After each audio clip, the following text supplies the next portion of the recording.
Hey, what's going on, y'all? Wishing y'all a very happy Tuesday. Shout out to all the mods, Deshauna, Jessica, everybody else. I see we got some new Kristen. Shout out to Kristen. Claudine, welcome to you, Claudine. Welcome to Leslie. And welcome to Jalen. Shout out to y'all. Your timing is impeccable in joining, as we are going to roll out a members live, I believe on Thursday night. I think when I put the poll out, you guys said you want to do it on Thursday night, so we're going to try and do that. I'm sorry. We got to do a moment of silence, or we got to do I forgot we got to start with the anthem. When we did this last week, we started with the anthem, and some people wanted to redo. So if you guys excuse me, we gotta do this anthem right now.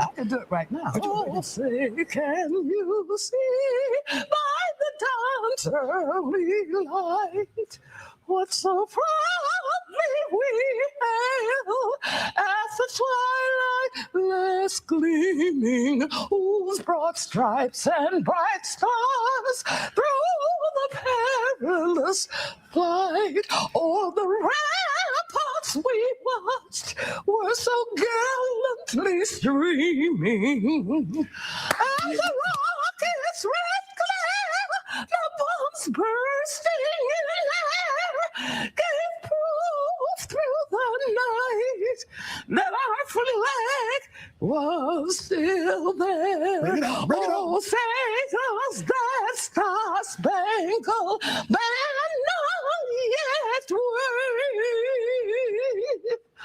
o'er the land of the free and the home of the brave.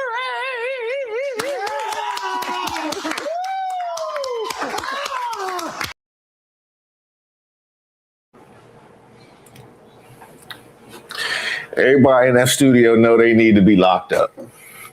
Everybody in that studio know they need to be locked up for that. I'm not mad at it. That's what I would have done. That's what I would have hyped her up to. I would have hyped her up too. I'm not mad at it. I'm not mad at it. We got a code today. The code for today over at thepeoplesgetup.com is put to bed 811. Put to bed 811. This is for Mike Lindell and his candidacy, put to bed.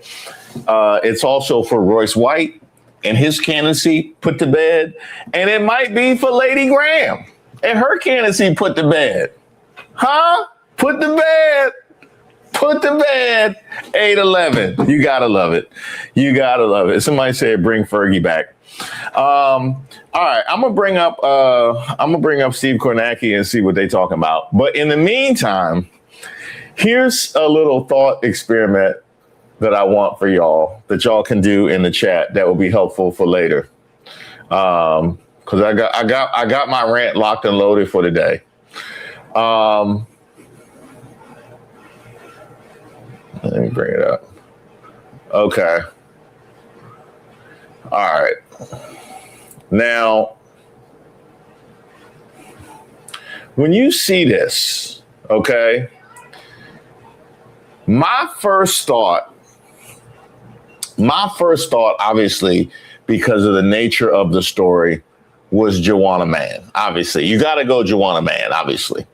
But I also was thinking white chicks. I was thinking it's giving white chicks. It's giving Joanna the Scammer. It looks very Joanna the Scammer. And then just to go old school, I was thinking Flip Wilson's Geraldine and Mom's Mabley. Or maybe, what's the dude? The dude that was in Big Mama's House 2 or 3, the young dude who was in that. Somebody said Harpo, who this? who was the young dude who was in? You guys know who I'm talking about. I got time to look that up. You guys let me know what this looks like to you, what this evokes to you.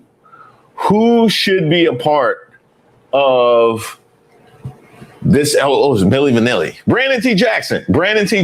Yeah, there you go. Shout out, BC. Shout out, BC. Brandon T. Jackson in Big Mama's house.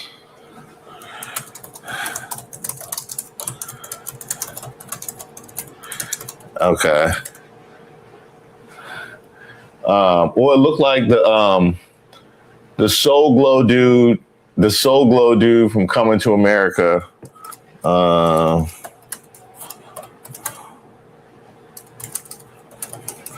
Got confused. There we go. He took it too far. It's given Tyler Perry casted for Erica Kirk. That's pretty funny. Ain't nobody picking on Mom's Mabley. It looks how it looks. Tyler Perry casted for Erica Kirk is funny. That's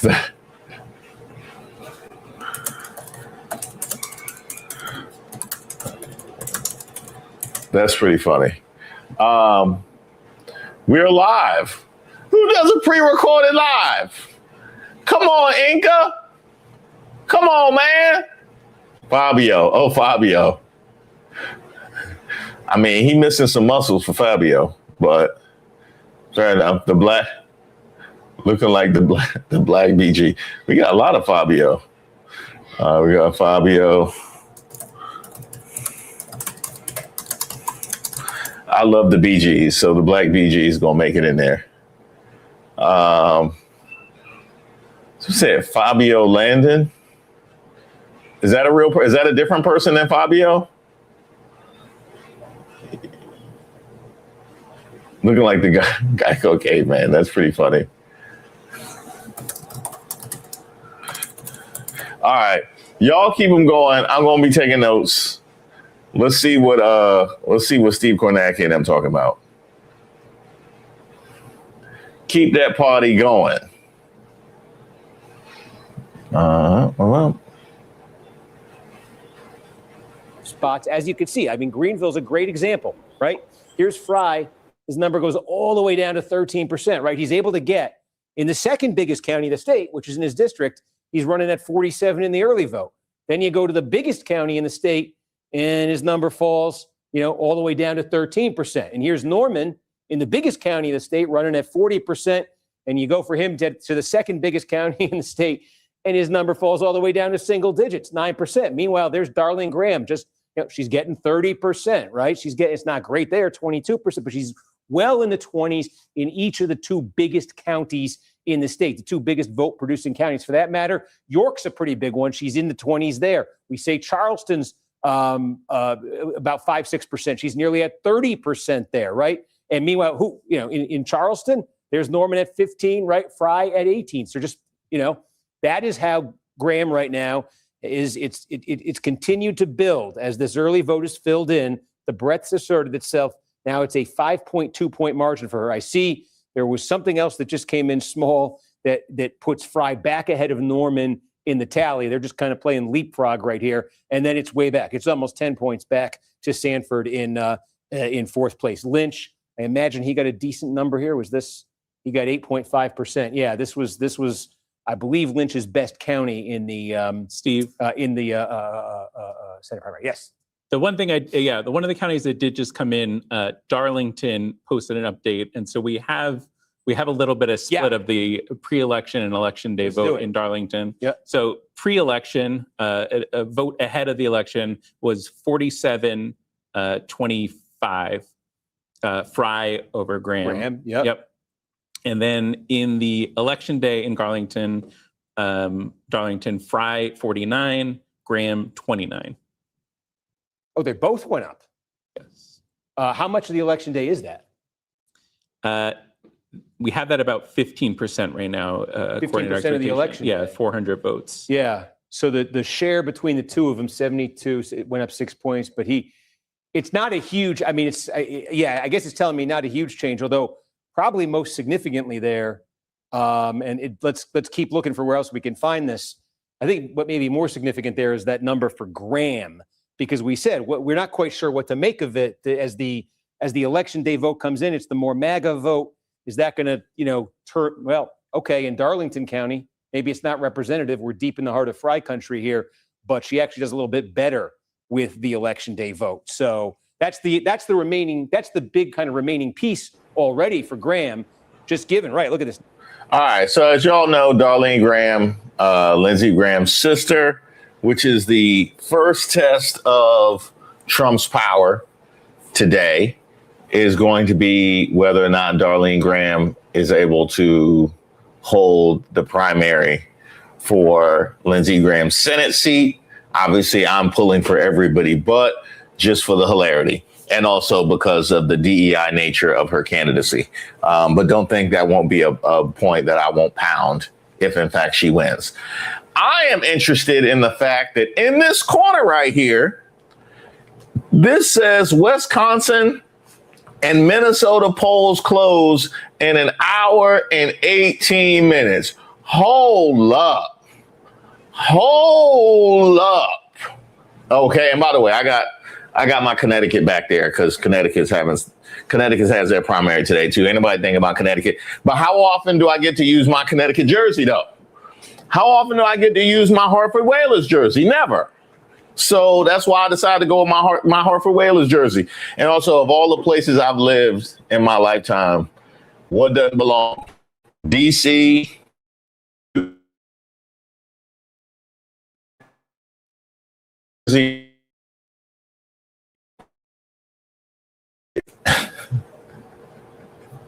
That's where I've lived.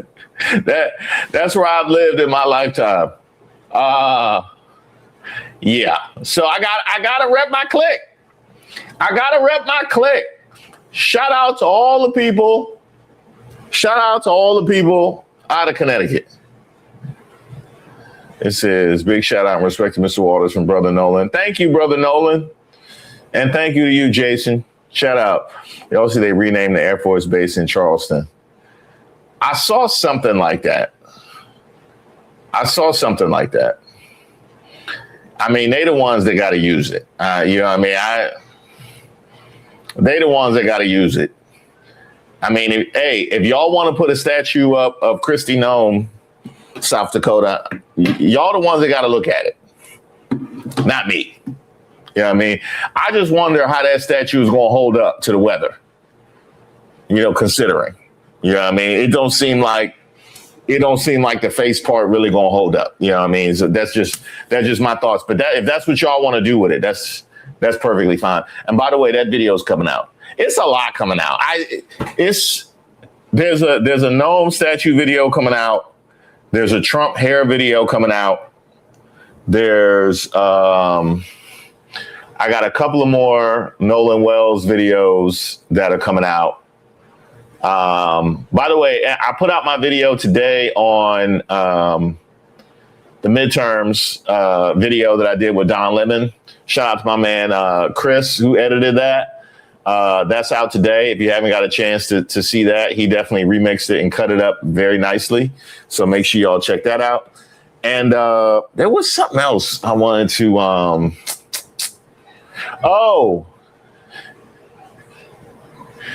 all right, hold on. I'm gonna go away from this for a second. Oops. When you unpin, there we go. All right. Duplicate. I wanted to show y'all something.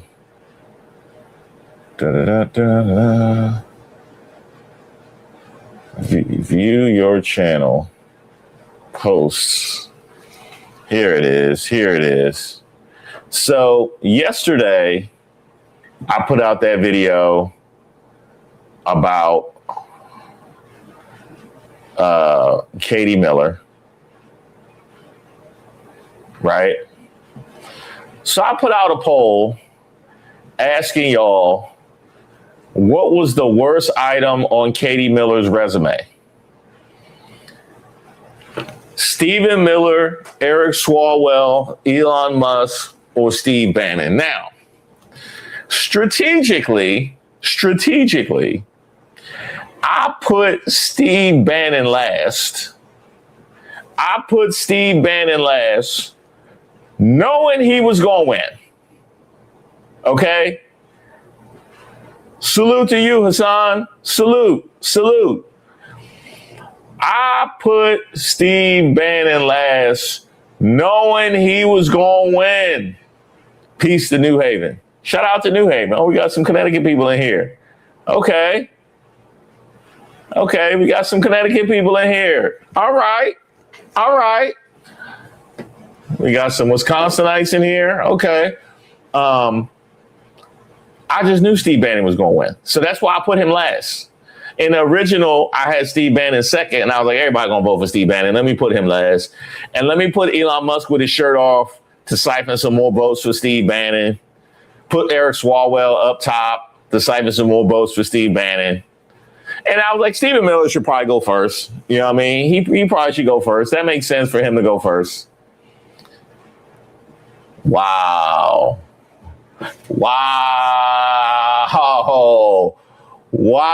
74%.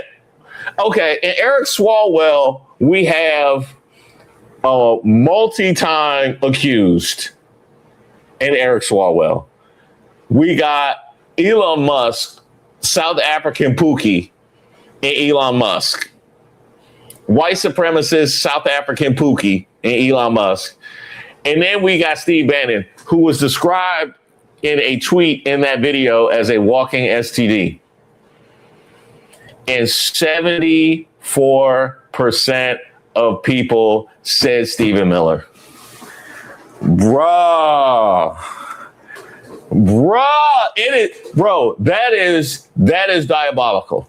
That is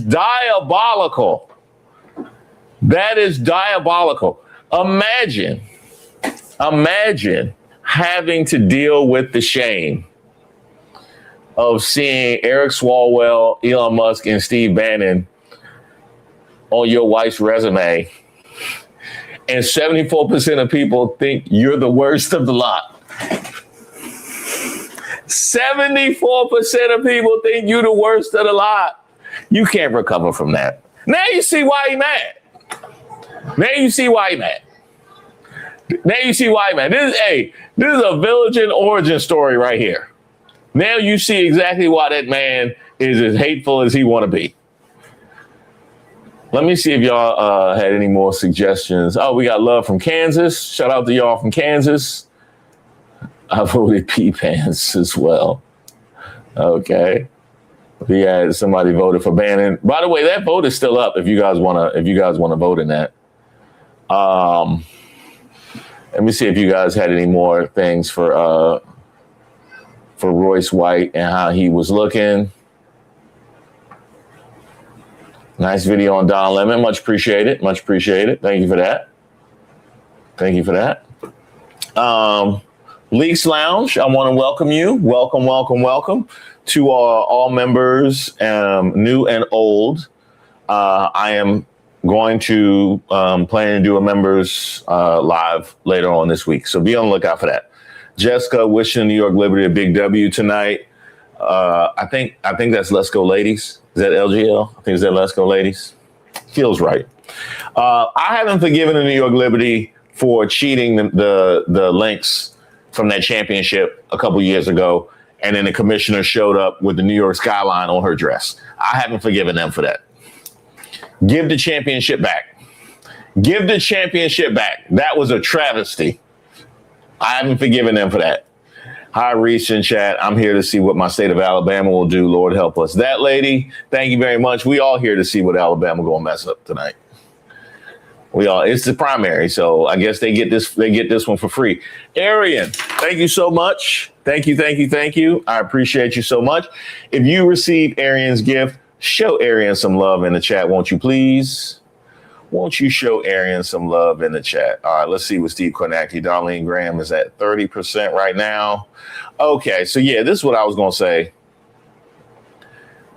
What's this mess about Minnesota and Wisconsin polls close in an hour?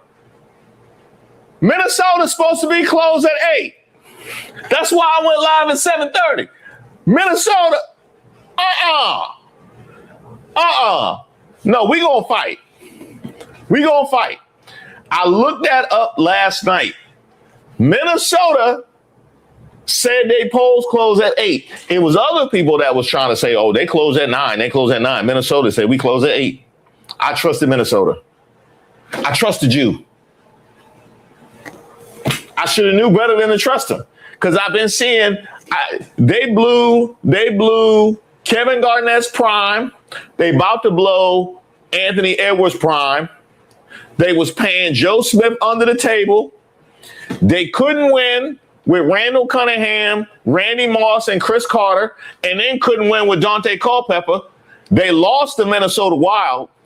The Golden Gophers ain't never no good. I should have knew not to trust Minnesota. I should have knew not to trust Minnesota. Minnesota ain't been trustworthy since the Twins was good in my childhood. Y'all ain't been worth it.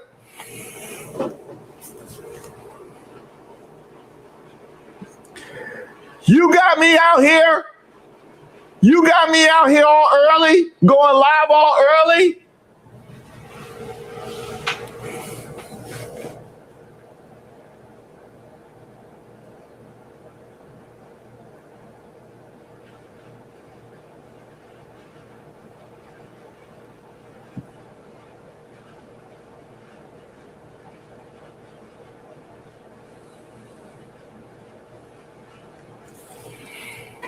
Now is not the time. Now is not the time for that. Don't nobody post nothing in Central Time. I'm sorry. No offense. No offense if you in Central or you in Mountain. No offense. Don't nobody post nothing in your time.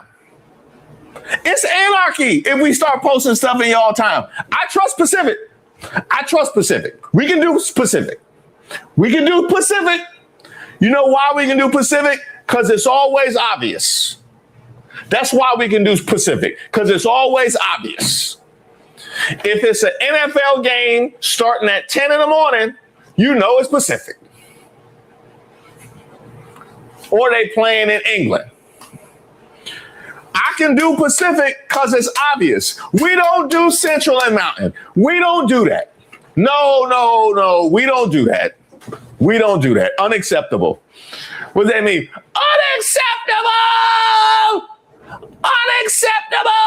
Unacceptable. That is unacceptable. Eastern time with a small caveat for Pacific. I will accept Pacific. That's it. Fairies, I do love the links too. Hashtag real WNBA fans. Okay. All right. Oh, okay. I thought Norman was pulling up on her bumper, but that's just in the one county. Pull up to my bumper, baby. I'm sitting here thinking I'm about to see something at 8:00.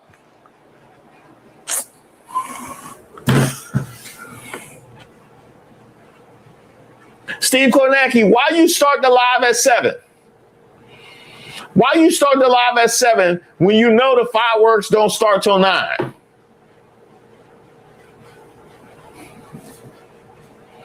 I do the same at work as always Eastern time. It should be, because it's anarchy if not. It's anarchy if not. If it's not that, then you just talking about, well, what time do you identify with? We're not doing that. Eastern time. That's disgusting. Then y'all want to come and talk to me about some Central. Y'all didn't say nothing when I was planning the live, though. Didn't nobody say nothing when I was playing the live. I said I was going live at 7:30. Let me see if there's one comment in there talking about, are you sure? Are you sure? That's a little early. That's a little early considering the drama starts at 9 o'clock Eastern time. 7:30 is a little early. Did nobody say nothing? Did nobody say nothing? Now all of a sudden, I say something and y'all just, well, of course.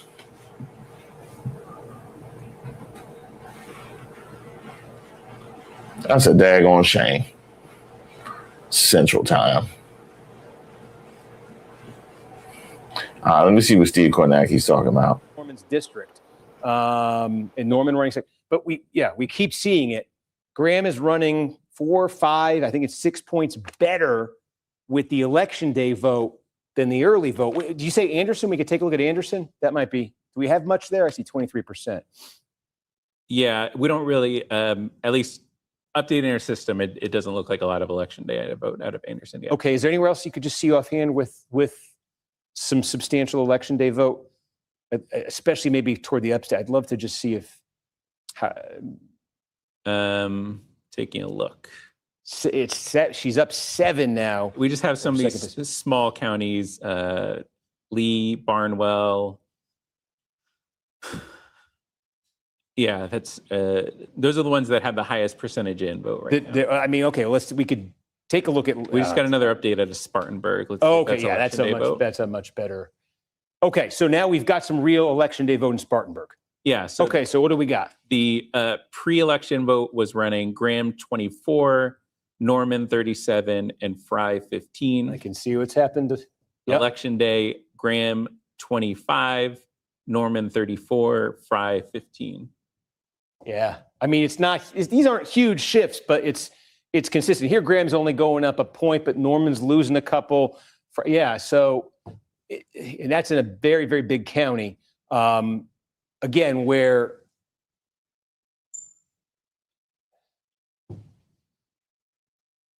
right, and that update was that Spartanburg that just came in? Yes. Right. Okay, so that is why Norman now has catapulted to a 36 vote advantage over Fry for second place statewide. This could be we say it could be an efficient counting state here. We got 20% in, and it's coming up on 8 o'clock. But it could still be a while if we're stuck. But I think what's most noteworthy here, I think you could start to think about the possibility that this number may be on its way north. Because again, we're seeing in these counties, I want to see a few more here. Okay. But we've seen we've seen Graham in one big county running 6 points better so far with the election day vote. We've seen her running 4 points better. We saw, 1 point, but we've seen a range here. We haven't seen her running worse anywhere with the election day vote than the early vote. We've basically only seen degrees of better. And as you can see in most of these counties, there's a lot more election day vote than there is early vote. Okay, in these Republican primaries, the pattern is voters tend to prefer to vote election day. We've seen that. And so if that's the case, this number she's already created some real separation here. This has been the story of the last hour. We've seen up to now about 7 points. This number could maybe get into the mid 30s. Maybe. That would be, I think if you're Graham's folks, that's what you're thinking right now. And again, that question looms that we're saying, what would be an impressive performance for Graham coming at her tonight, having to go into a runoff, the kind of performance that would get, the party to sort of. That's what I was wondering, if they going to need a runoff, that's good. They need a runoff. Hey, Minnesota, I believe in you, Minnesota. I believe in you. I believe in Minnesota. Nope. Minnesota going to come through for me. I got 20 seconds. Minnesota going to come through for me. Minnesota going to come through for me. Big money. Big money, Minnesota. They told me don't believe in you. You was talking Central Time. I don't believe it. We about to see Minnesota right now. Watch. Come on, Minnesota. Have at 8 o'clock, it's 8 o'clock, so I can show you, right? Is this going to be our one look at it for the night? No, we'll get there again. Okay, The first district of Connecticut, we'll keep an eye on this. We expect this could be very, very slow here. Longtime incumbent elected in 1998, Congressman John Larson, facing a challenge from Luke Bronin. Comes into this with a big credential, Hartford mayor, and had won the endorsement. Bronin, had won the endorsement of the state party. I think it's the most significant thing here. He won the official endorsement. Larson, it's a rare thing for it to happen in Connecticut politics to an incumbent like that. Very ominous sign for Larson. Could be slow. We'll keep an eye on it. There's a gubernatorial primary there as well. We will, in fact, there it is. We'll keep an eye on this too. Could be, in case there's a surprise, Ned Lamont going for a third term there. But back to the story of the hour. We got 1 minute till this hit. What did something just come in the last? Hey, he ain't lying about the story of the hour. That's going to be the story of the whole hour. All you got is trickling votes from Connecticut. I lived in Connecticut. They gonna win that election with 17 votes. I've been in Connecticut. I know what Connecticut. They gonna win that election with 17 votes. And they're gonna take a minute to get those in.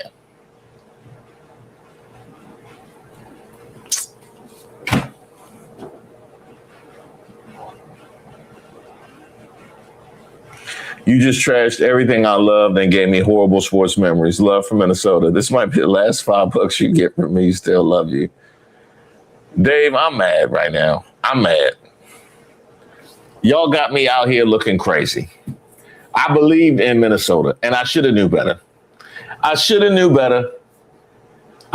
better because when I was a child, when I was a boy, I like saying when I was a boy now. It makes me feel very old when I said when I was a boy. I remember when I was a boy. When I was a boy, the Minnesota Vikings came into Washington for the NFC Championship game, I believe it was. And I was concerned. They had just beat the 49ers, who I was terrified of the 49ers at that time. And they had Anthony Carter, who was putting up like 200 yards a game.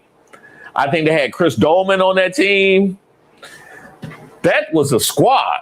Chris Carter, I believe, was on that team. A lot of Chris Carter talk for 2026. I was concerned. No, wait. Would Chris Carter have been on that team? I don't remember.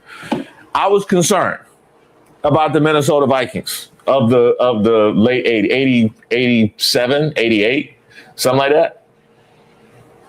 They wasn't worth a damn.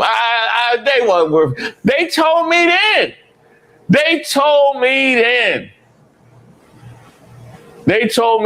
They said, hey, we are warning you for years moving forward. Don't trust Minnesota. We telling you now. Don't be mad in 2026 when you go live a whole hour early because you trusted in Minnesota, because we teaching you now. We teaching you now about Minnesota. Now, to be fair, the Twins was like that. With Jack Morris on that team, Kirby Puckett. The Twins with Paul Molitor, I think, was on that team. The Twins was like that. But that was it. It was a wrap after that. It said Midas Touch just went live. It says front page. Midas Touch didn't tell me don't go early. None of them called me and told me I was going too early. Not one of them did. I lived in Bridgeport until 91. I wish I never left. When I was a young one, until I got kids. When I was a young one, so we got Niner Nation in here. There we go. T-Wolves had some rough years, but I'm here in Nebraska. A lot of my hearings are for a mini. I mean, I'm rooting for him now. I love Anthony Edwards, so I'm rooting for him now. Don't trust Minnesota is a common saying. I will say one thing, though. And I love how all of my all the stuff that I've seen from from traveling, doing stand-up. I get to get out in drips and drabs at some point. Reese hitting them knows better than the anthem rendition earlier. Thank you. I appreciate that. Okay, let's have a real conversation since there's some people in Minnesota in the chat. Okay.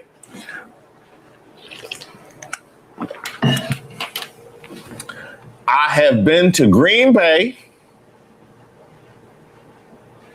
I have been to Chicago. I have been to Detroit.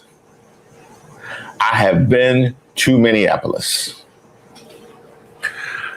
When I went to Minneapolis as a dedicated sports fan, I had to go into the sports shops because I like to go in. That's, you know, you want to how I accumulate all those jerseys. That's what I do. I travel, I go, you know, to the sports shops and look at what jerseys they have because you can't order. Now is a little better where you can kind of order whatever you want. But back at that time, which is not even that long ago, like 10 years ago, you kind of had to get it local. So I would go into the sports shops wherever I went and see what I could find. The sports shops in Minneapolis, I walk in, there is Vikings gear right in front.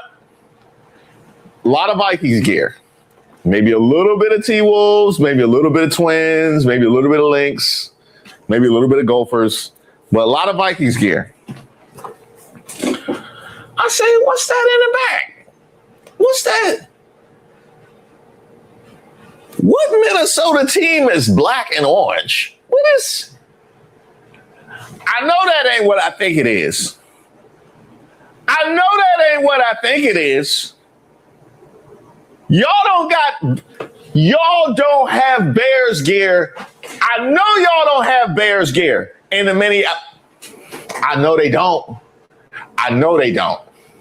I go back there. I'm seeing Walter Payton jerseys. I'm seeing Mike Singletary jerseys.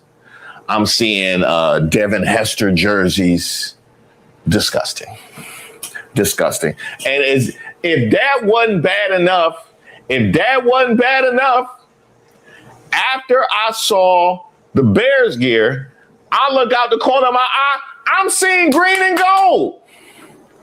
I'm seeing green and gold in Minneapolis. Why can I buy a Brett Favre jersey in Minneapolis?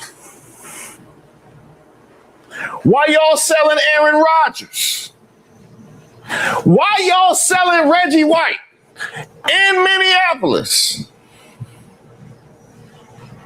Now it wasn't no Lions gear, so it wasn't no Lions gear. They're like, hey, we about the money, but we not doing Lions. We not doing Lions. We can't do that. We can't do that. Oh, that's disgusting. Minnesota, that's disgusting. Honestly, come on. There's no excuse for that. There's no excuse for that. I love the Mall of America, though. Mall of America was fire. It was life altering. The Mall of America, the only thing that I love more than Mall of America, honestly, was, I know that's a very general statement to make, but when it comes to malls and shopping, the Power and Light District in Kansas City, fire. Fire! The Power and Light District in Kansas City is fire. That's my favorite. When it comes to shopping, that's my favorite thing. That's my favorite thing I've ever seen. The Power and Light District in Kansas City. Second to that, Mall of America was dope. Mall of America was dope. That was me. That was me looking at that Bears gear. Come on, man. I just left disappointed. Y'all know that meme from The Wire where my man just looked disgusted. He just walked out. He just looked that was me. That was me. I gotta find that. The Bears are dark navy blue and orange.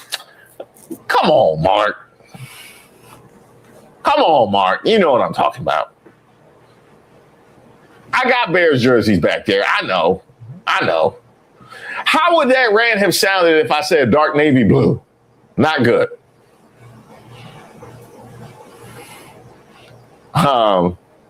You want to laugh, look up the QVC wig. I have seen that, but since we got time, let's see. QVC.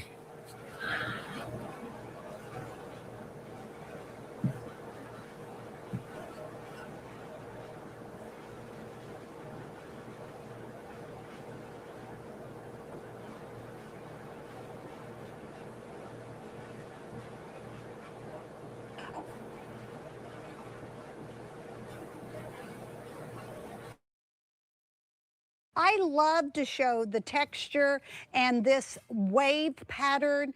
Again, it looks like you went and got a blow job at your blowout at your salon. Oh my God. And it looks beautiful.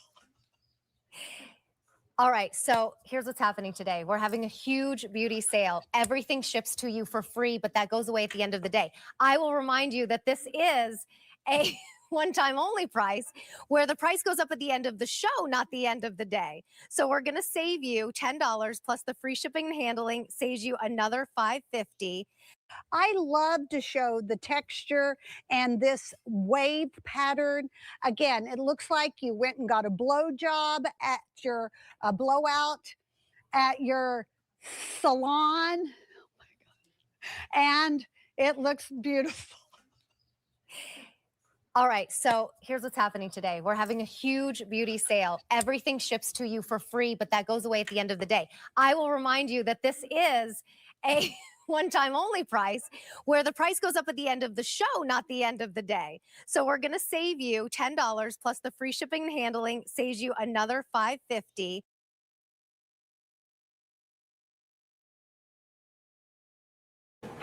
Well, I can tell you this. Tony Bratton should be paying you some more money. They should be paying you some more money because that clip went viral and they wasn't paying you for virality. Huh? They wasn't paying you for virality. You messed around and got a triple double.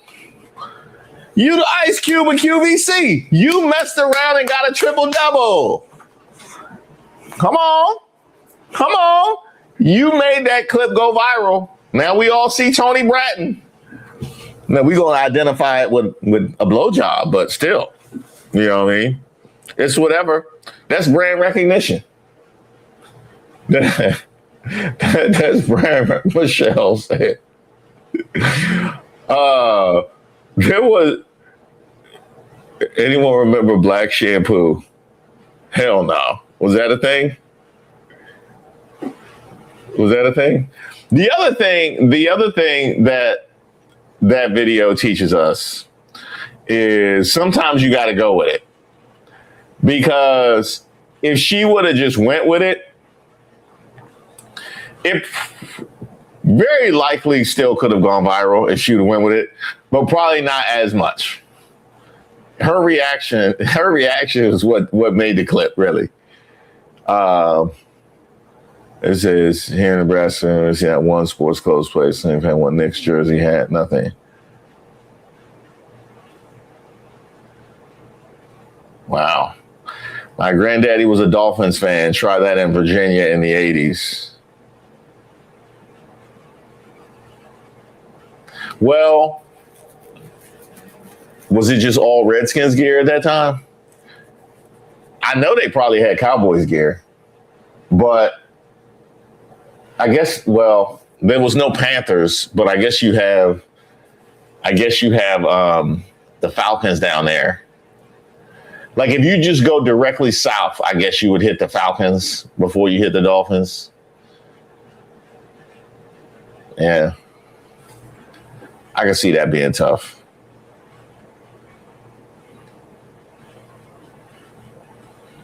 Said we're not talking smack about the Bears. Bear down, Chicago. Nobody was talking smack about the Bears. We can, though. We definitely can, but nobody was talking smack about them. I kind of struggle with the Bears a little bit just because Caleb is from DC. I generally like the Bears, but the fact is Caleb and Jaden Daniels have a bit of a rivalry just by virtue of them being drafted 1-2. Then obviously Jaden Daniels had the much better rookie season, but then a terrible sophomore year. And Caleb came on and, all that. But Caleb's from DC. I have to root for Caleb because he's from DC. So it makes it's awkward. It's kind of awkward. But we can. Say in fact, the Lightning District in Kansas City is nice. Love it. Love it. The Super Bowl shuffle. That was awkward and uncomfortable. I heard about that. I want that to happen so bad. I want that to happen just for the hilarity of it. Don't get me started when it comes to these owners in these stadiums. Don't get me started when it comes to these owners in these stadiums. I talk a lot about pick me. I talk a lot about pick me, and there's no bigger pick me than sports fans. There's no bigger pick me than sports fans. Let me tell y'all a story. I was living in Brooklyn in the early 2010s. And at the time, the owner of the Jets and the owner of the Giants were trying to extort New York State for a new stadium. And this is actually prior to MetLife being built. So this might have been the mid 2000s. Anyway, the Giants and the Jets were trying to extort New York State for a new stadium. And New York State said no. They said no. She was like, okay, we'll go to New Jersey. New Jersey was like, nah, you can build it, but we're not paying for it, right? So they went back to New York, but instead of asking the state, they said, hey, Staten Island, what's good? Staten Island was good. Staten Island was like, nah. Hey, Long Island, what's up? What's up with it? Long Island was like, nah. They're like, hey, Big Head, Queens. Big Head, Queens. Queens was like, nah. Brooklyn was like, don't even come over here. Don't even look over here. All right? And they knew better than to go to Manhattan. So what they did was they went up to Connecticut. They said, Connecticut, you know what I mean? We going through some tough times right now. New Jersey not treating us right. You know what I mean? New York talking about, why you ain't been promoted. Always going through my phone. Like, New York just ain't doing it right. You know what I mean? So Connecticut, I'm saying, you know what I mean? Hey, Connecticut, I've always kind of been feeling, you know what I mean? I'm there. I didn't want to say that. You know what I mean? Hey, Connecticut, I didn't want to say that. You know what I mean?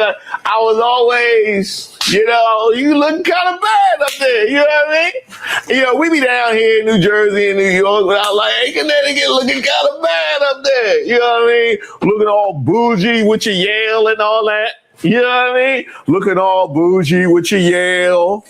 You know what I mean? But you know what I like about you, Connecticut? You smart, though. You smart. Right, you got with ESPN and with Bristol and all. You smart. You got a brain on you though. You got a brain on you, but then you still keep a hood.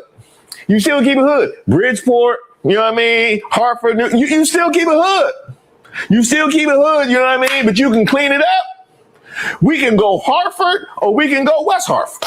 You know what I mean? You can go Hartford. We can go West Hartford. We can do both. Find you somebody who can do both. Find you somebody who could do both. You know what I mean? So that's why, you know what I mean? So I'm just saying, I could slide through. I would love to, slide through and just, see what that's about. You know what I mean? Life is all about new experiences. So, I'm just wondering what Norwalk is about. You know what I mean? What does Norwalk have for me? You know what I mean? Because I be up like from here, I can see Stanford, and I'm like, it look kind of, you know what I mean? Look kind of like, you know what I mean? I can see Stanford, and you know what I mean? I talk to WWE, and I talk to Maury, and I talk, all the people that go up to Stanford, and they always got good things to say. So I'm like, hey, you know what I mean? Connecticut, what's happening?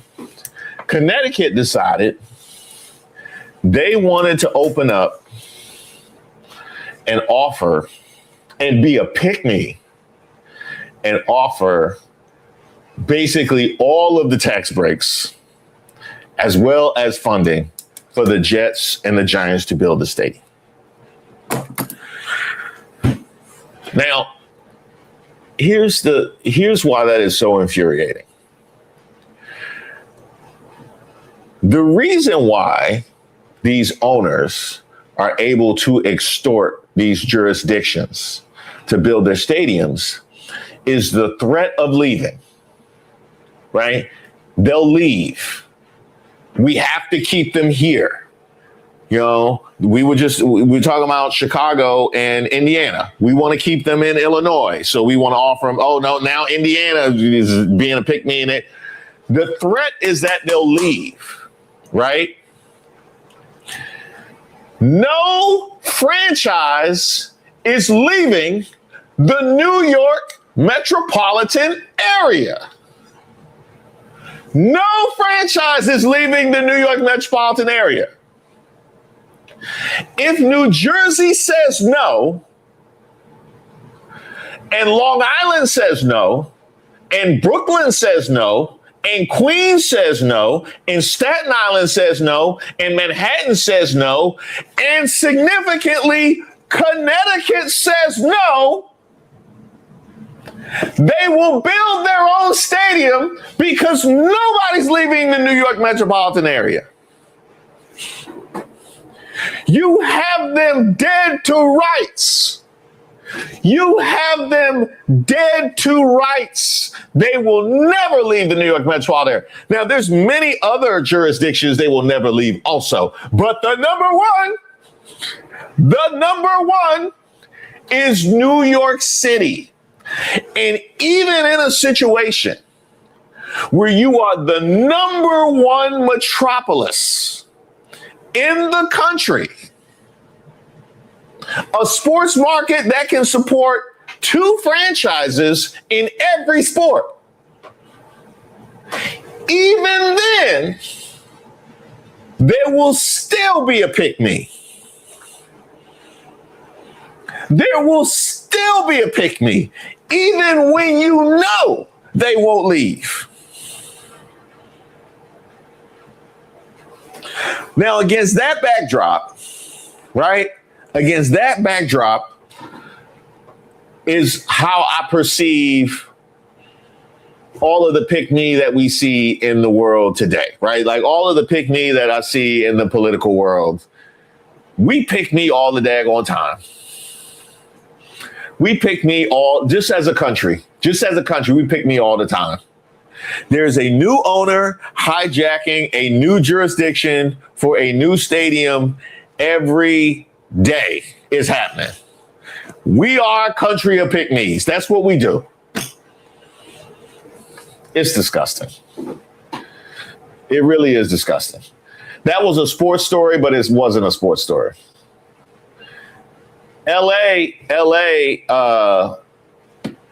actually got, he did build his own stadium in LA. Now, LA stood on business. Shout out to LA because they made the Rams build their own stadium. Shout out to LA. Facts.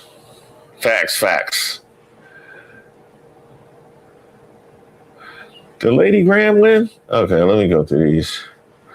I remember that NFC Championship game against the Redskins. I think they're tight and dropped the ball in the end zone that would have tied the game.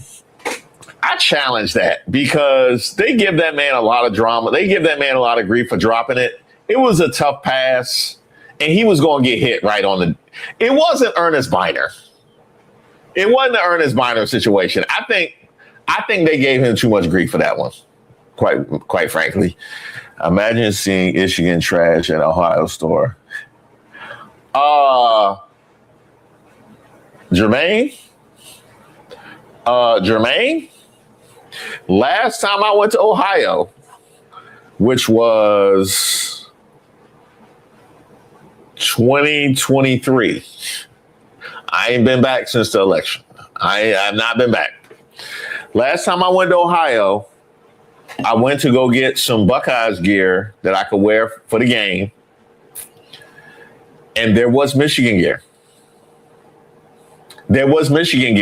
Now, I could have understood if there was Indiana gear because we were close to Indiana. I could understand if there was Indiana gear, maybe.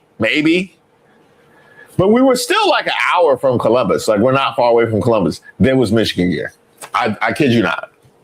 It was also disgusting. No shame. DJ Rudy Raw, welcome, Rudy Raw. Appreciate you. Hello, all. You're great for my sanity, knowledge with humor. Thank you, Treva. I appreciate you so much for being here. Pittsburgh Steelers, baby. Steeler Nation. Thank you, Deshauna. Thank you. All right, let me see what they're talking about now. Is she up to 40%? Oh, is she going to avoid a runoff? That's all I want at this point is a runoff. I just want a runoff now. The Democratic governor's primary race, beating out his opponent, Josh Elliott. Let's go back to NBC's Steve Kornacki. Steve, is this a surprise? What should we know now? Yeah, no, I think it was pretty expected here. We were saying there's a bit of irony in this for folks with a long memory that Ned Lamont launched his political career as the insurgent candidate of the left against Senator Joe Lieberman. That was 20 years ago in 2006. And it's come around enough that Lamont, now seeking another term as governor, faced an insurgent candidate from the left here in this primary. But Lamont really no problem here surviving it, a 2-1 margin here. NBC News has already declared him the winner. But within Connecticut, there's another long tenured incumbent, a much longer tenured incumbent who I think is in some serious trouble right now. And I'll call that one up on the screen. It's right here. John Larson, the congressman from Connecticut's 1st District. It's based in Hartford, although this district sort of has tentacles extending in a bunch of different directions. But Luke Bronin, the former mayor of Hartford, who already secured the endorsement of the Connecticut Democratic Party in this race. That was a very ominous sign for Larson. Now the vote is coming in slowly, but it's been coming in consistently. Different parts of this district. No surprise in his political base of Hartford, where he was mayor. Bronin leading there. But I mean, you can get out here, small towns far away from Hartford, suburbs of Hartford, well-to-do suburbs. Across the board, you're seeing Bronin put up very encouraging numbers here. So I think Lamont survives in the governor's race, but essentially a 28-year House incumbent, John Larson, he was a member of the House Democratic leadership from 2006 to 2014, I believe. In big trouble right now, deep trouble. That latest from Connecticut there. Steve Kornacki, we'll be checking back with you in a little bit. Thank you so very much. Okay, yeah, that Larson, we set the bar low on Connecticut results, but I think something might be. Well, let's keep an eye on there in Connecticut because I think something might be on the way if you know what I mean. And if you get tell me. Anything come in significantly in South Carolina? It looks Norman, I see, got back in a second. Let's in fact kind of dwell on that. And do we have more in? We're getting some Richland. Correct me if I'm wrong, Adam, but was the initial Richland thing that came up like an hour ago also very favorable to Fry? I think I remember that. I don't have the accurate screenshot in my head, but I think that sounds right. Okay. I mean, the point is what's there now isn't, from the standpoint of trying to create separation with Norman. These are big counties. This is very big. Lexington, Fry and Norman are basically tied. Richland, Fry is third, but it's not far back. It's a 2-point margin there. He's not going to create much separation doing that. But this was big because it hinted at the possibility of a breakout success for Fry in a big county far from his district, a big vote-rich county, not what's materializing. This is giving him a little bit of separation here, 327 votes worth of separation so far from Norman. But what was hinted at with what clearly looks like a glitch of an update earlier, if you were watching, was something much bigger for him. And so now with half the vote in statewide, you can see it's now a 1,700 vote, 1,753 is the margin for Norman over Fry statewide, a full percentage point. And I think what's standing out to me as I look at this is a couple things. Like I said, Fry not going to get out of Aiken what we were thinking he might get. Fry now with about 2/3 of the vote in the biggest, county in his district. This is supposed to be the vote bank for him. He's getting a lot of votes out of here. He'll still get plenty more, but 2/3 of the vote is now in. And oh, by the way, that election day vote, Graham's been doing pretty well here. She's getting actually pretty close to him. Meanwhile, look at his opponent, right? His main opponent right now is Ralph Norman. And Norman, we're getting election day vote in York. Okay. Can you tell me what the early election split is, Norman versus Graham? This is why Norman just opened up that lead statewide. So Norman was getting 54% in the pre-election day vote. Yeah. And Fry was getting 10%. Well, Graham is the one we want. Graham was getting 24%. Yeah.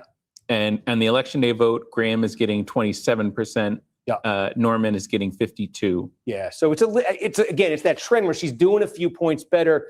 He's off 2, but he's on pace with half the vote still to come in York County to get half of the vote left in York County, maybe a little bit more than half of it, right? Whereas like in Horry County, which is the big part of Fry's district, he's got 1/3 left and he's running his election day vote's probably high 30s here. So he's not squeezing as much out of Horry as Norman is out of York. Now in Spartanburg, is just this is a big county for Norman, and it's now getting close to complete. He's not going to get much more out of here, but he's been running in the high 30s here. So what Norman has to look forward to, this is the big thing that Norman has to look forward to. And can you tell me, Adam, what the expected vote is in Greenville?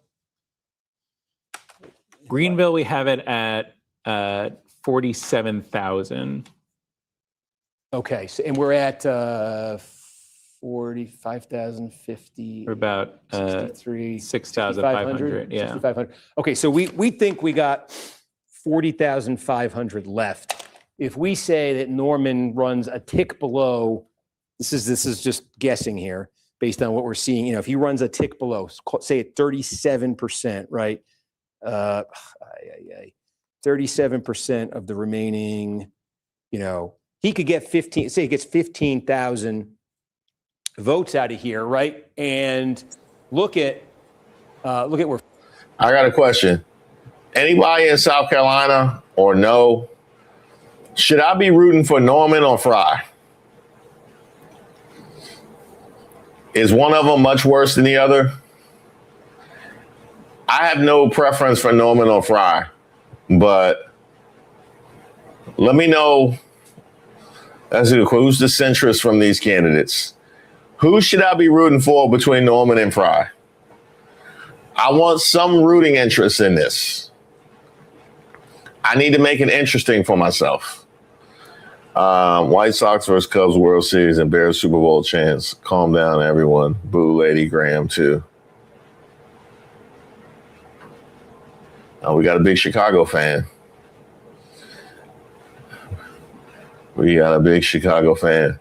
I still remember that conversation that I had with, said I got to have a cat named Fry. Anyone but Graham. Yeah, but I agree anyone but Graham, but we're at the point where either Norman or Fry got to pull away. Somebody got to be left behind. I want to figure out who I should root for. Who should I root for?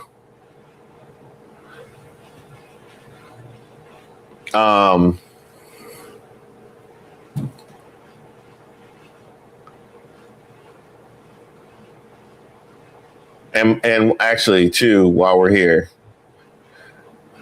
because we have a bunch of people that have joined since I last brought this up. I'm still looking for suggestions on who this looks like.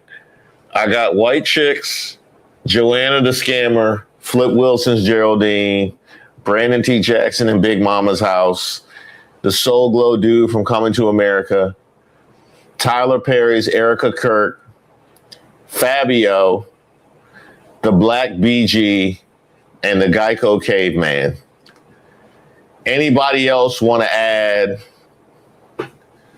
Anybody else want to add to what this looks like?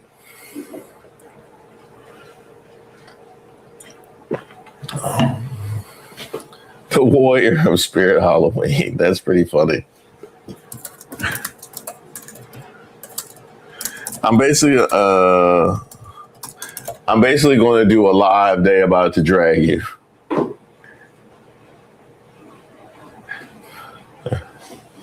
You say Perry Kirk? Is that a real person? Fabio Los. Actually, Jason Momoa. The new Trivago guy.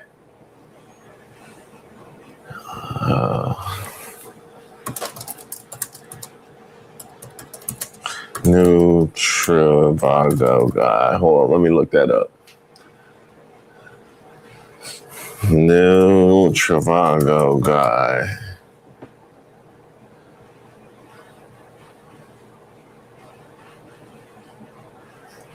All I keep seeing is Jurgen Klopp.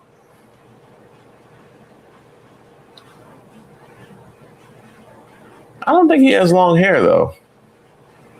And looking at the Trivago. Oh, you were just talking about it in the face. A hot mess. Billy Ray Cyrus. T-Moop. That's funny.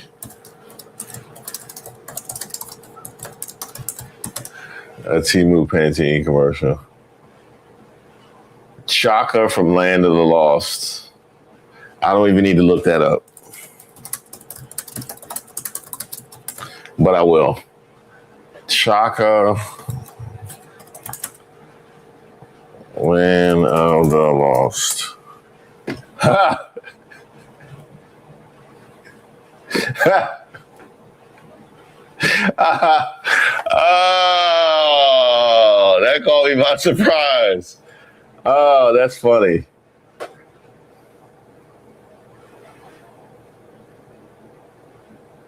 Bearded Beyonce. That's pretty good. That's pretty good. Atlanta Show Enough. That's good too. This is all going in a video, just so you know. Wrong, said Fred. Bearded Beyonce is wild. Someone said Jesus in a suit. Ambiguous. I like ambiguous Jesus. Yeah.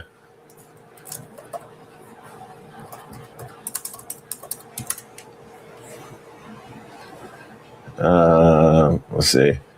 Norman notably declined to back Trump in 2024, instead supporting Nikki Haley. So should I be rooting for Norman of the two of them? A 70s dude that hasn't peaked yet. Norman has drawn support from prominent state conservatives. He received endorsement from Mike Lee is trash. And Mike Lee, so am I rooting for Fry then? Am I rooting for Fry? Bigfoot. Who's that? That's Royce White, running for Senate in Minnesota. Frosted Nick Ashford. That's Ashford and Simpson, right?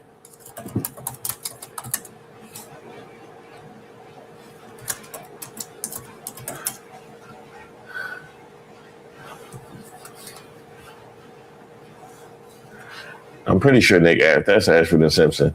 Ron, Michael Key in character. Ron Perlman's Beast character. Ches Dean. Y'all got some ones I gotta look up, like Child of Destiny. I like that. Child of Destiny.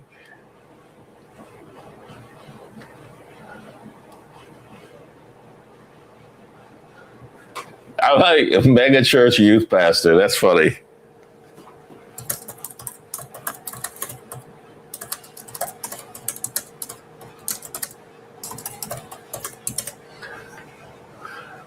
Colton Dunn in a wig, Mel Gibson in Braveheart. Laura Trump. I like that one. I like that one. Johnny Depp from Pirates of the Caribbean.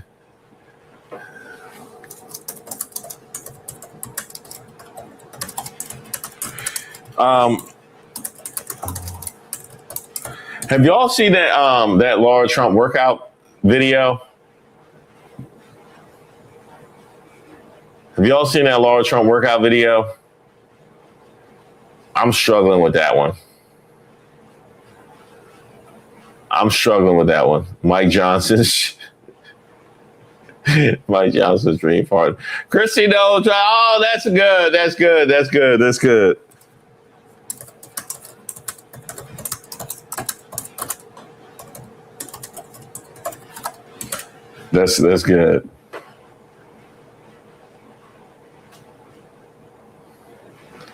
Wants to talk to the manager, Jonathan Monroe. Fry wants to be a Marjorie Taylor Greene type. The new Marjorie Taylor Greene or the old Marjorie Taylor Greene? Real Housewife of Atlantic. That's funny.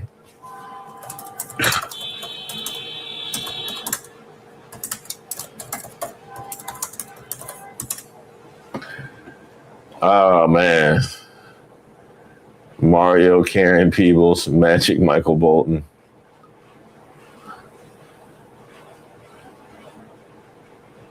Let's see. My friend's brother is running for senator as a Republican in Minnesota. His name is Mike Weiler. He's pulling about 3%. He's more libertarian. Oh, so he's going to be on the bottom of the screen? We'll root for him. You know, I like to root for whoever's on the bottom of the screen. So we'll root for him. Keith Urban on reverse Ozempic. You mean that makes him black?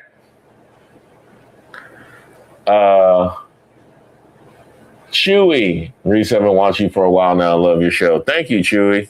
Very much appreciate that. Thank you. Jesus, The Walking Dead. Or was there a guy named Jesus in The Walking Dead? I haven't watched it in a minute. Although I did watch a video about The Walking Dead on YouTube, and it was talking about how The Walking Dead fell off. Because so it was talking about how The Walking Dead fell off, and it gave a whole synopsis of the series and where the series went wrong. It talked about, and I don't want to spoil it, but it talked about Negan and Glenn. And then after that, it talked about all of the viewership that they lost after Negan and Glenn. And I thought about it and I was like, that's the last episode that I watched. I was so disgusted by Negan and Glenn, I never watched it again and was never even tempted to watch it again. What I didn't realize was that was the most common response. I didn't know that. I didn't realize that many people walked away from the show at the exact moment that I did. I felt validated. Yeah, I felt validated. Okay.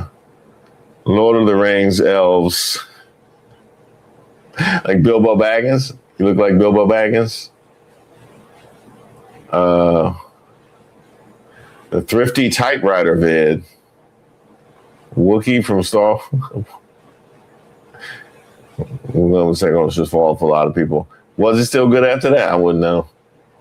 I was done after that. Black Jesus from Adult Swim.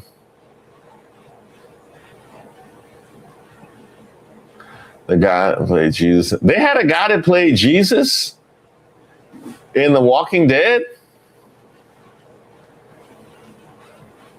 When? How would that have even... Huh. Natalie, Trump had previously endorsed Fry in a 2022 Republican primary, helping him unseat Tom Rice after Rice voted to impeach Trump. So do we want Norman?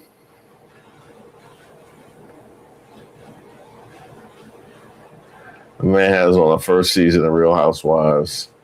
Fry is a Trump bootlicker. Okay, so Trump has two bootlickers in the race then. Okay. Jesus Christ, Superbad. That's funny. Jesus Christ, Superbad is funny.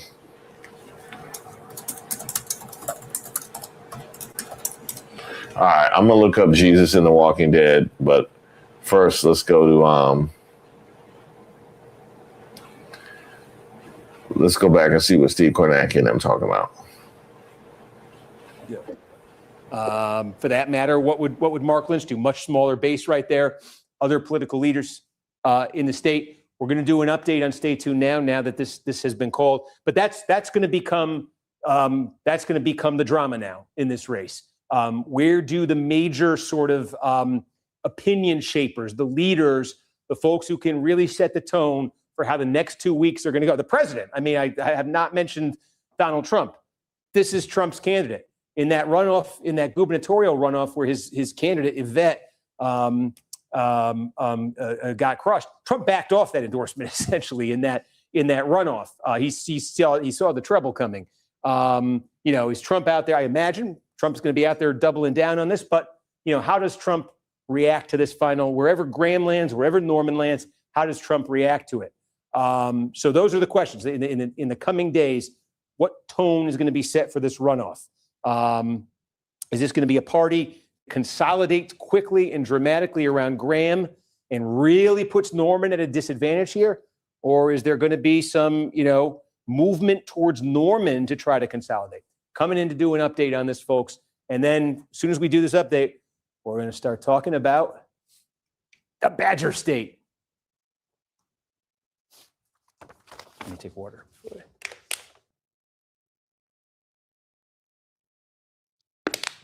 It's 10 seconds. Sorry, I got it.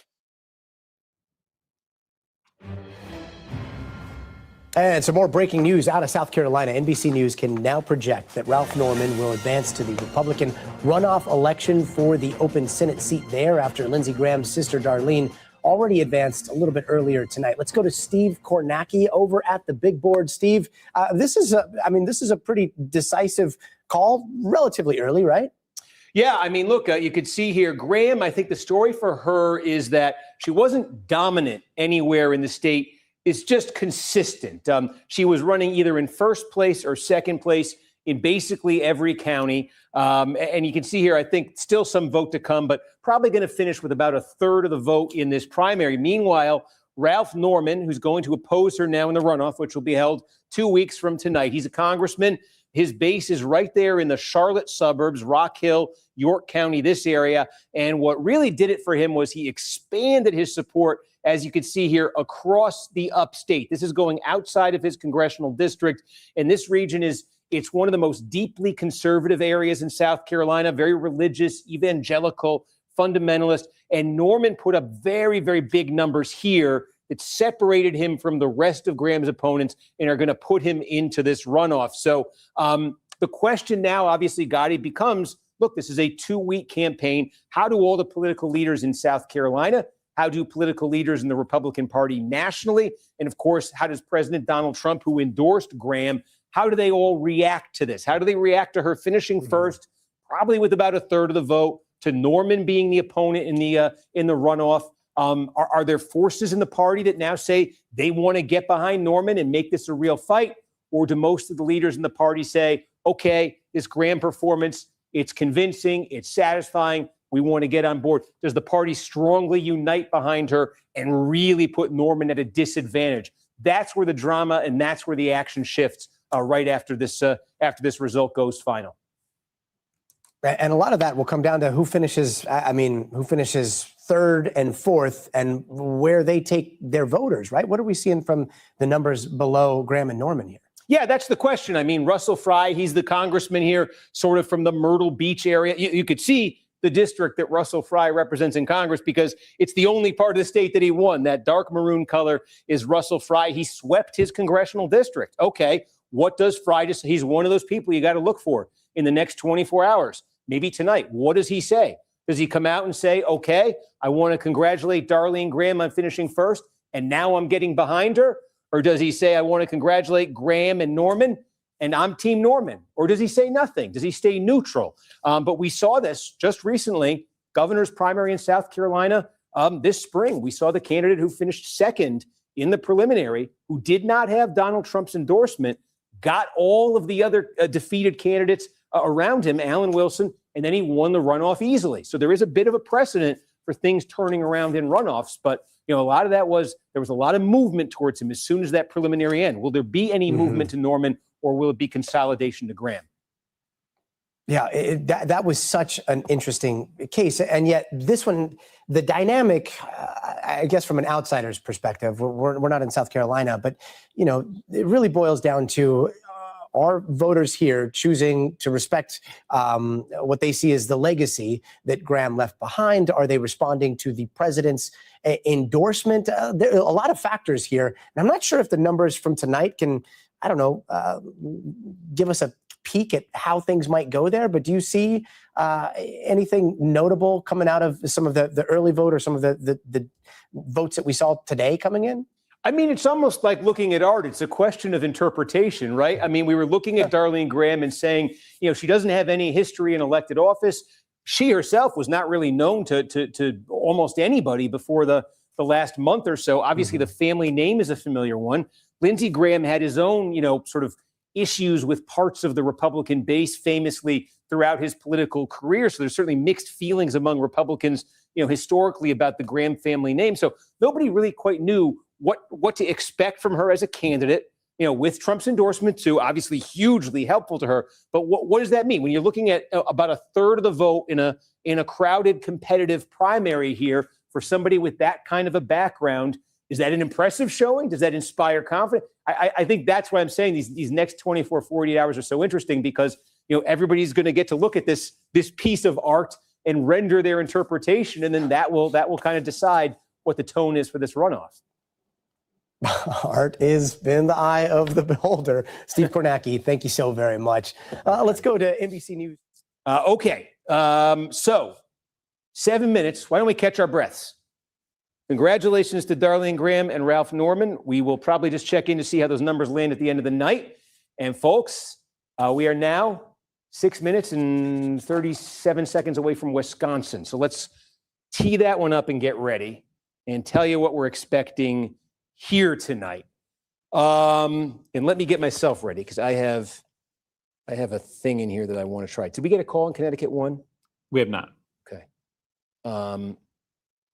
But the trend that we looked at earlier is continuing. Okay, so John Larson is in bad shape in Connecticut 1. I want to just look at this, so I'm ready to kind of go here.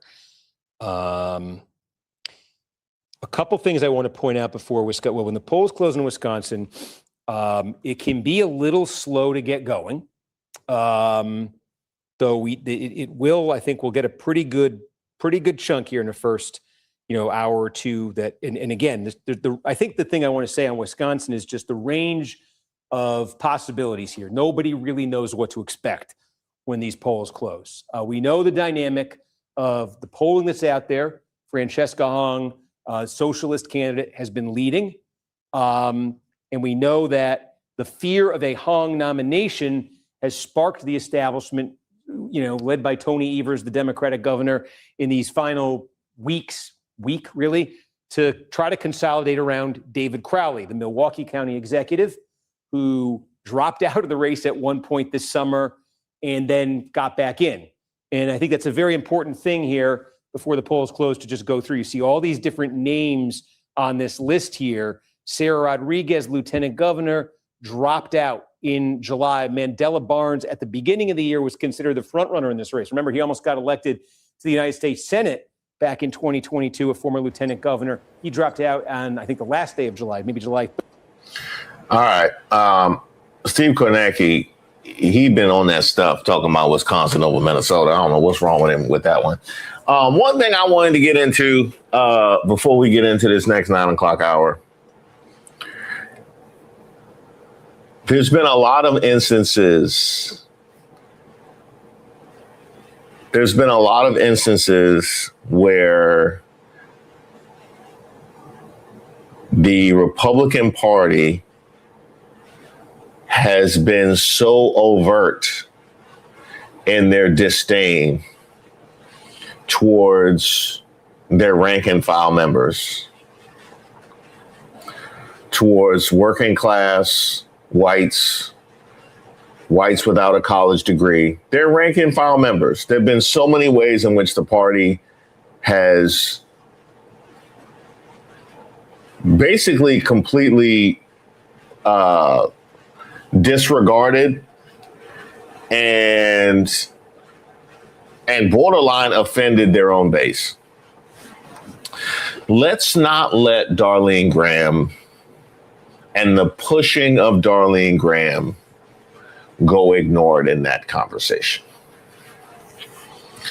For the party that had their people yelling DEI at us to turn right around and push Lindsey Graham's sister to take a Senate seat.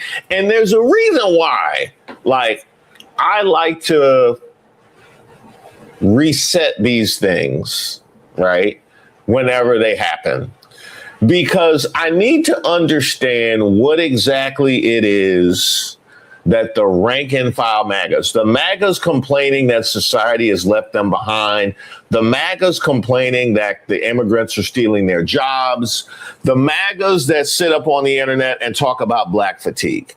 I need to understand what you are empowering by getting behind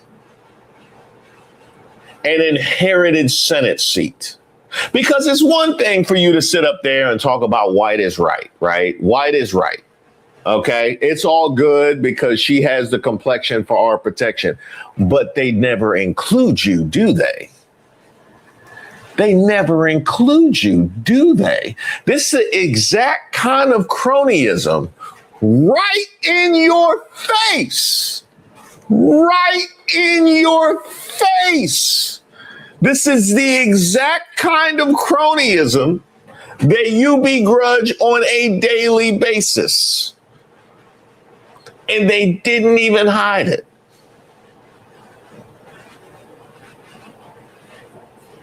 How does this set you up in the world that the nastiest MAGA envisions for themselves, where the women are subjugated, the LGBTQ are subjugated, the immigrants have been kicked out, the Muslims have been kicked out, the black people are subjugated in this homogenized world that you have created for yourself?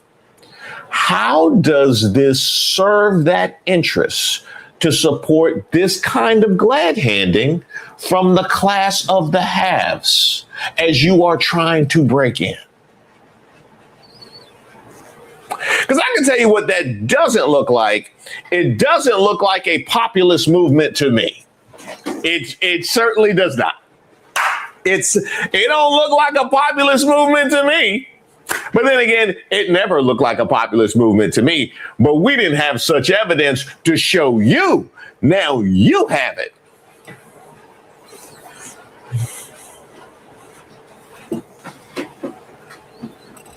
That's embarrassing. I'm gonna be honest. That's embarrassing. Statewide elections in Wisconsin, big suburban county outside Milwaukee. They reported a big chunk of vote about 15 minutes after poll close in 2024. Polls are now closed in Wisconsin. We wait for this thing to light up. I have here we're going to rely on this tonight. I'm using a lot of what I'm using here is the Bernie Sanders, Joe Biden 2020 Democratic primary. A couple other things, but we've basically created benchmarks for both Crowley and for Hong based on getting 45% of the vote statewide. Remember, we said you say that if 10% of the vote went to all these other candidates, then you need 45 to win statewide. Okay. Now, if more than 10 to go into these other candidates, you need less than 45. But the benchmarks I've got for both Hong and Crowley here are based on getting 45% statewide. And we may get, I'm going to make sure I'm back on the statewide here. We may get our first significant readout from Waukesha. And by the way, we're not sure. There's so many variables in this. These are rough.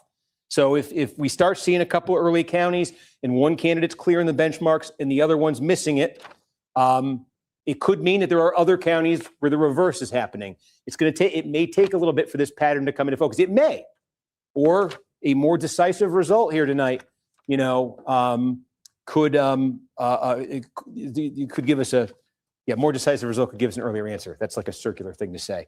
But if it's like, one flag on turnout right now. Yeah. We did raise the total expected vote in Wisconsin statewide, including 40,000 more votes in Dane County based on high turnout. Wow. And what's the total statewide expected now?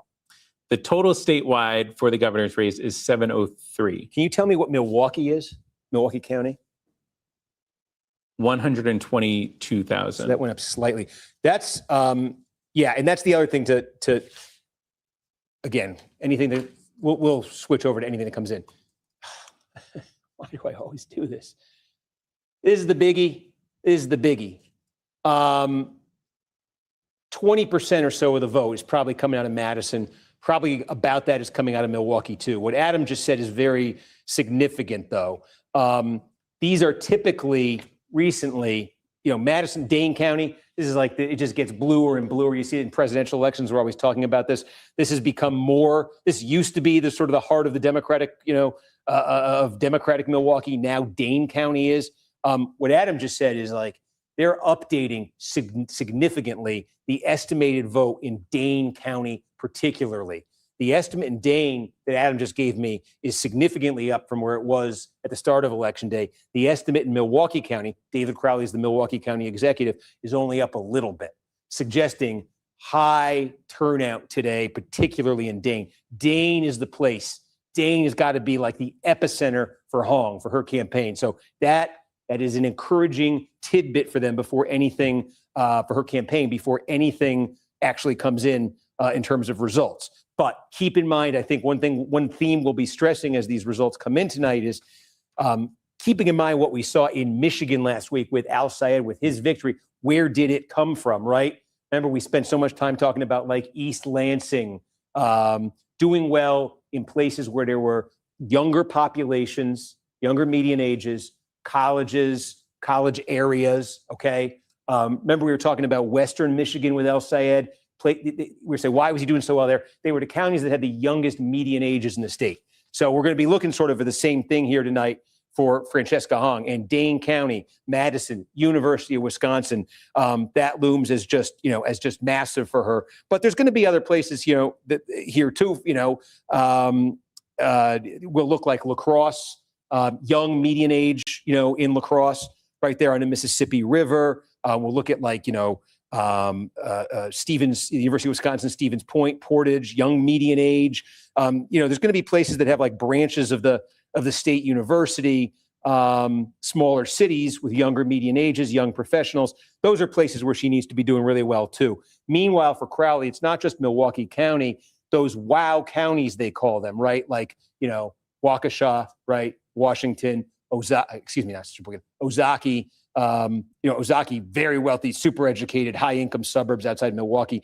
These are the places where the Stop Hong side wants there to be like flood election day turnout. They're hoping these are the places that in the last week, that alarm that was sounded by the establishment about.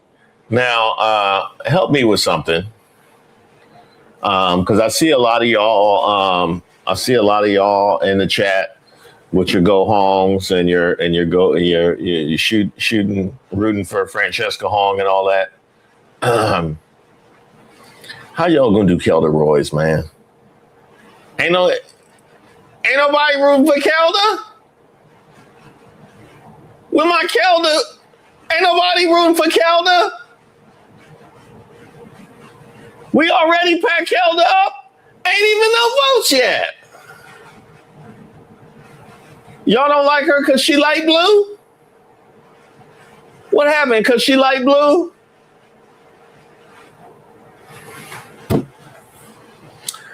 Hey, I'm talking about Kelda. Down there on the Kelda down.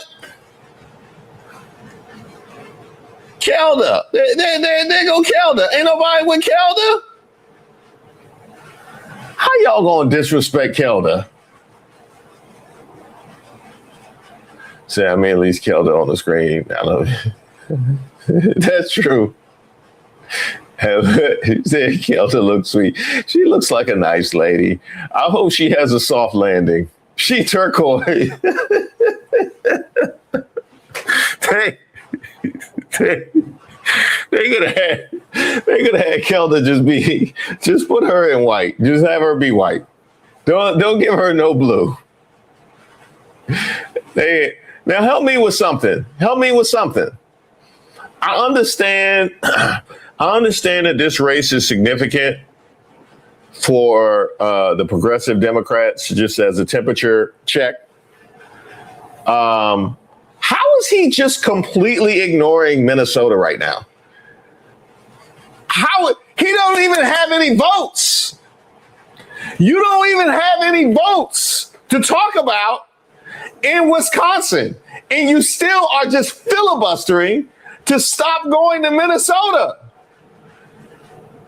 What did Minnesota look? It was bad enough. It was bad enough that the Mall of America is selling Bears and Packers gear. You gonna disrespect the state on the national stage? That's disgusting. That's disgusting. It really is. It really is. I ain't seen nobody do Minnesota like this since the Joe Smith deal. That's horrible. Y'all finally got some vote.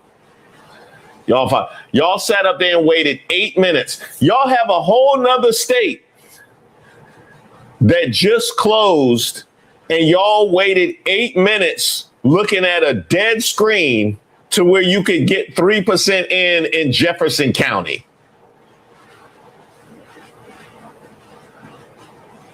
That's nuts, man. That's disgusting. It really is. It really is.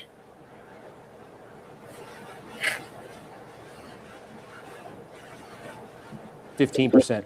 Or if it's a lot more than that, it's going to those other candidates. And again, I think if you're Hong, and you've got that, we know there is a very big sort of left-wing base. They're very activated left-wing base. We know we expect certainly young voters we'll be talking about. If that win number is the lower it gets, probably the better it is for her. That's more from Jefferson just coming in. We're getting some more precincts. We're getting 15% in Jefferson, yeah, and already, holy cow! Look at how many.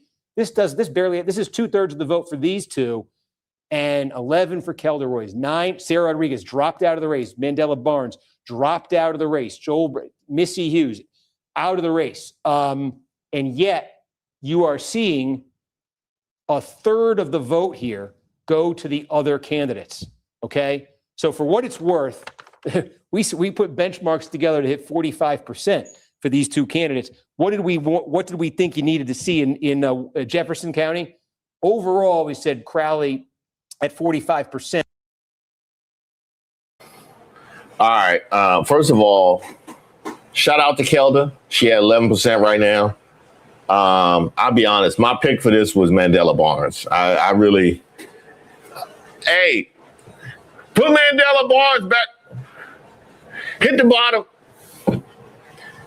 arrow. I want to. Let me see what Mandela Barnes. Did he get to 100 yet?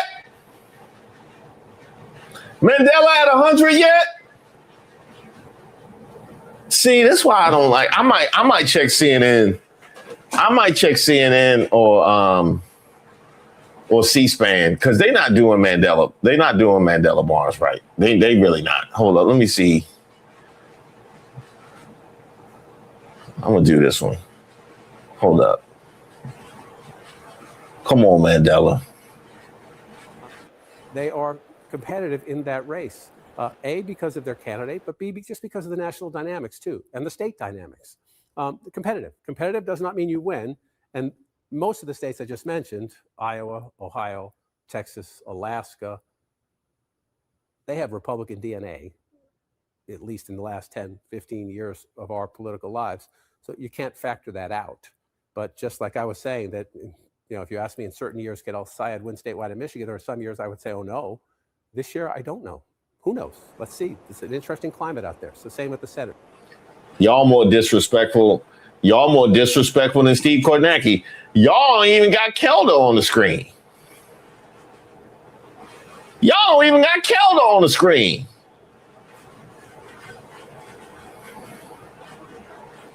And he low energy too. I can't do that. The CNN, John King, that ain't it.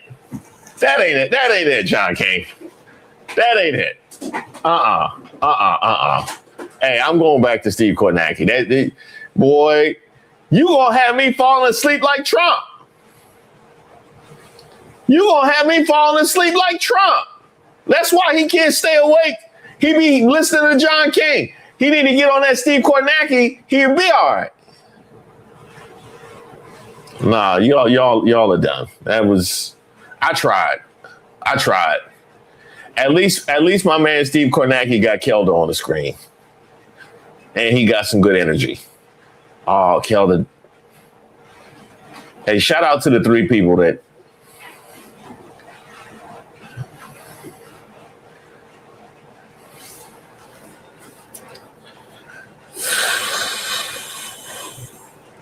Mandela could win Waukesha. I think Mandela could win Waukesha. What do you need, about 50 votes?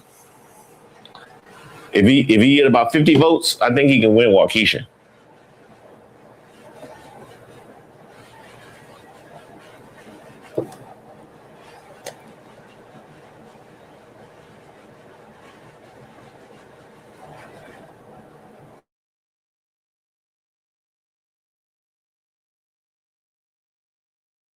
Waukesha County transmitting vote, and we said this needs to be, if he's going to make it a game, this needs to be a Crowley win, and it needs to be a pretty decisive one. I don't want to say too much at 2%, but I just say if you are looking at something like this at 20%, that is certainly in the realm of what I'm describing. But this is 2%. And one thing we saw when we broke down the Waukesha returns from November was it was sort of these small outlying towns and villages that were kind of reporting early.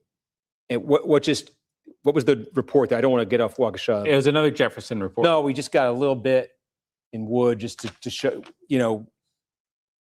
Yeah, Wood here needs to be a Crowley win. We think I had it at a 10-point Crowley win for 45-45.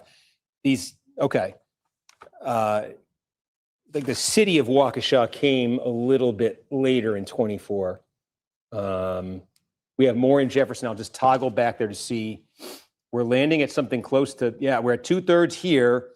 And I would say, for Crowley, those are pretty encouraging numbers there, at least in Jefferson. Columbia County. All right, I see it's a lot of y'all in the chat talking about Waukesha. It was a movement. Mandela was doing a thing. Mandela was doing a thing where he was trying to rebrand it. He was trying to make it his own. He was like, we're going to turn Waukesha into Waukesha. So that's why I was pushing Mandela. You know what I mean? Mandela Barnes, I was willing to push the Waukesha for Mandela Barnes, but It don't look like it's happening. It's going to be back to Waukesha. Damn. I was really hoping we could make Waukesha happen, but Mandela not on the screen at all. And Kelda only at 8.5%. I don't know what Mandela at. Oh, that's only in Waukesha. Okay, statewide, she had 8.9%. Okay, she had 8.9%. So Mandela, he might be like 7, 8. He might be. He could be. We just know it's less than 8.9. And I'll be honest, I've watched a lot of Steve Kornacki's coverage. They might not scroll down again. That might be the only time we see Mandela tonight. So it might be back to Waukesha. That's too bad. I wanted better for y'all, Waukesha. I did. Because Waukesha, the way that Mandela had talked about what he wanted to do in Waukesha, you know, sounded like something I get behind, but that's not me. That's not me. Ebony said that's only 7% in. That's true. That's true. It's only 7% in. If Mandela can get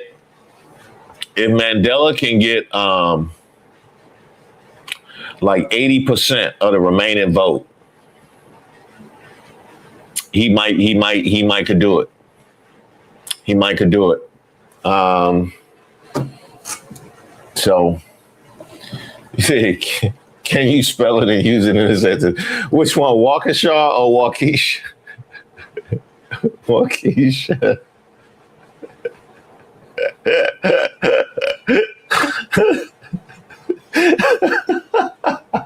I like how I said Waukesha. I wasn't even thinking about it. I might go back to Waukesha. Well, first of all, out of respect and love for the good people of Minnesota, who probably are watching local news. They probably not even watching this. They probably watching local news. But still, people from Minnesota that have to sit here and watch this Wisconsin propaganda, I'm going to call it Waukesha for them. I'm going to call it Waukesha for them. And the Packers disgustingly blew that playoff game against the Bears and had me have to deal with Bears fans all over the timeline for a whole week. Waukesha. Who gave us Brett Favre and Aaron Rodgers? Waukesha. Now, I'm not calling you. No, sorry, I'm not calling you. No, it's a county named Waukesha also. There's Waukesha, not Flakesha. You Flakesha, this is Waukesha. No, y'all gave us, we got to deal with Aaron Rodgers talking about Dr. Fauci every other week. And we got to deal with Brett Favre popping up just to be racist in between not being held accountable for the grift. Thanks. And I know we got some Niners Nation in here. Actually, I can't even be mad at that. I can't be mad at that. I can't be mad at the early 90s Packers because they the ones that ended the Cowboys dynasty. Fair enough. I'm going to let that go. It looks like that means there is a little bit more vote there than we thought there was. So you can see that was at 95%. We thought that was complete. I should always say when it hits 95, it's potentially complete. That's when our decision desk goes and looks and makes sure that the estimate matches up and that there's not remaining vote. There was actually remaining vote, but it's our most complete county that we have, so between that and the early here in Waukesha, Crowley is putting up numbers here that suggest he could make this a game, but he's going to have to do this in a lot of other places. It's now in La Crosse County. We got a third of the vote in La Crosse, and we said this is one of those places where you expect Hong to be doing much better. again, I'm immediately struck by how much of the vote here is going to other candidates. But we felt that, again, I'm going to have to abandon these 45% benchmarks. That's what I was trying to go and fix there a second ago. But we felt this would be basically Hong could win this thing narrowly, could win La Crosse narrowly by about 2 points and be on pace for that 45%. And she's winning it, by leading it by about 3 points. So again, we zoom out statewide right here. I want to. Waukesha is up to 33%. We got a third of the vote now in Waukesha County, and there is Crowley sitting at 46%, and Hong sitting only at 30. So Crowley is getting and I want to put this in the context of the total statewide between Crowley and Hong is sitting at 75%, meaning a quarter of the vote currently is going to other candidates.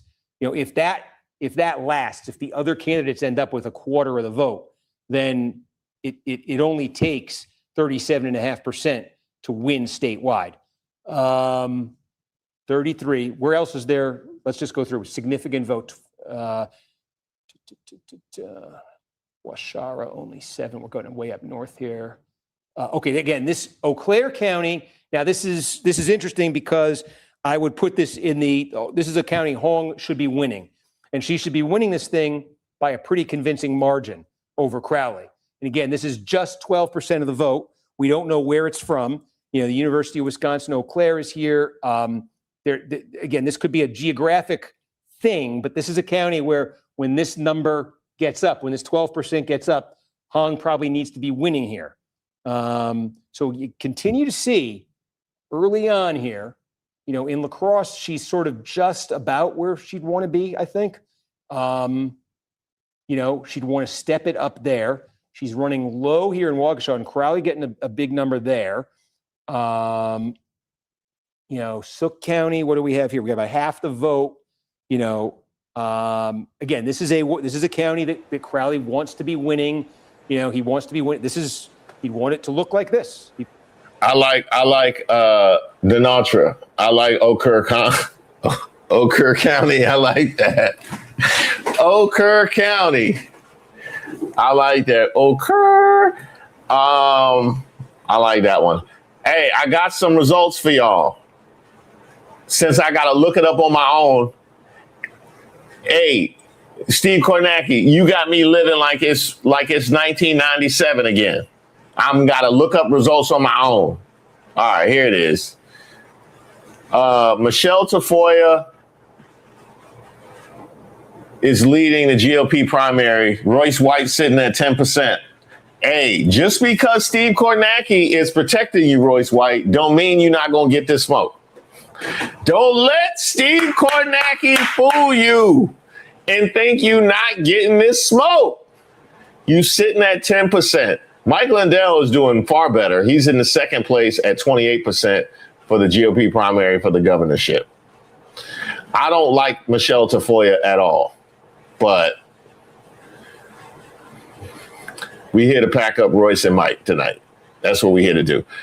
Peggy Flanagan is in the early lead in the Senate primary, and for governor, Amy Klobuchar is killing. Amy Klobuchar is killing. Dang. All right, Amy Klobuchar. Y'all better keep that Senate seat, though. That's what I know. Y'all better keep that seat. Yes.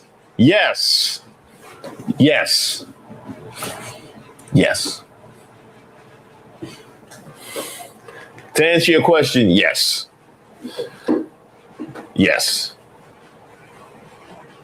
The pillow guy. Yes, that is correct.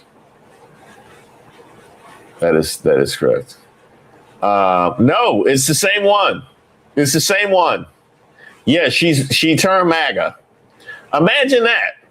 It's crazy. Went from covering sports to turning MAGA, being around black athletes, seeing people against all odds turn their life around and give generational opportunities to their kin.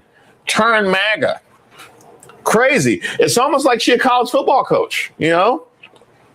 Normally, it'd just be the college football coaches that make all that money on black bodies and then turn MAGA. But I guess she decided, you know, why limit it to the coaches and why limit it to the men? So she broke the gender barrier on that one. Now, Steve Kornacki, we gonna fight, bro. We gonna fight. I go to Steve Kornacki. As soon as I go to him, now you talking about.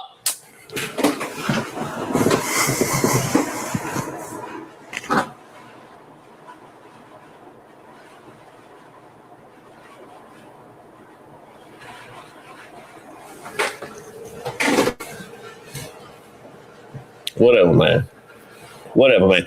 You sat up there and made us look at a blank screen for 10 minutes, then showed us individual people voting in Wisconsin.